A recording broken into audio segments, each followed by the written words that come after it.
লাগে না। জিবরাইল তাড়াতাড়ি যাও আমার রাসূলের কাছে কুরআনুল কারীমের ওহী নিয়ে হাজির হও, কারণ আমার রাসূল মন খারাপ করে থাকলে আমি আল্লাহ সহ্য করতে পারি না। জিবরাইল আলাইহিস সালাতু ওয়াস সালাম হাজির, নবী গো ইয়া রাসূলুল্লাহ ইয়া হাবিবাল্লাহ, আপনি মন খারাপ করবেন না। আপনাকে এই মক্কার কাফিরগুলি বলেছে আল্লাহ আপনাকে ভুলে গিয়েছে। ও নবী না, আল্লাহ আপনাকে ভুলে নাই, আল্লাহ আপনার উপরে অখুশি নয়। নবীজি, আল্লাহ পাক রব্বুল আলামিন কুরআনুল কারীমের সূরাতুদ দুহা নাযিল করে আমি জিবরাইলকে পাঠিয়ে দিয়েছে। সুবহানাল্লাহ, আল্লাহু তাকবীর, আল্লাহু তাকবীর। কষ্ট হচ্ছে না তো আপনাদের? না। শানে নজুল বলছি কেন নাজিল হলো। হযরত জিবরাইল আলাইহিস সালাতু ওয়াস সালাম এইবার তেলাওয়াত শুরু করলেন, ওয়াদ-দুহা ওয়াল-লাইলি ইযা সাজা মা ওয়াদ্দাকা রাব্বুকা ওয়া মা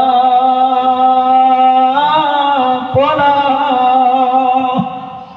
কি চমৎকার কথা! ওয়াদ-দুহা, দিনের প্রথম ভাগের কসম, দিনের শুরুর কসম।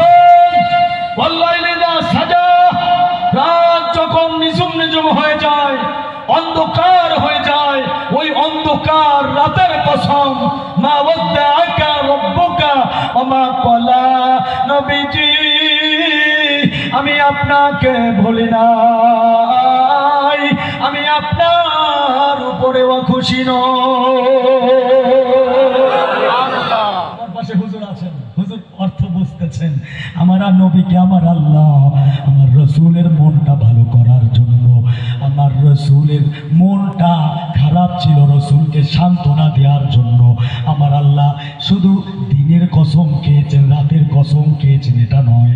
তাফসীরে রুহুল মানী 30 নম্বর খণ্ডে 422 নম্বর পৃষ্ঠা খুলে দেখবেন, আল্লামা মাহমুদ আলুসী রহমাতুল্লাহ আলাইহি উনি ওয়াদ-দুহার তাফসীর করতে গিয়ে বলেছেন, রাসূলের মনটা খারাপ থাকার কারণে, রাসূলের মনটা ভালো করার জন্য আল্লাহ পাক রব্বুল আলামিন ওয়াদ-দুহার দ্বারা আমার রাসূলের নূরানি চেহারার কসম আল্লাহ খেয়েছেন। সুবহানাল্লাহ, আরো জোরে সুবহানাল্লাহ। ওয়াল-লাইলি ইযা সাজা, আমার রাসূলের, আল্লামা মাহমুদ আলুসী রহমাতুল্লাহ আলাইহি বলেন, আমার রাসূল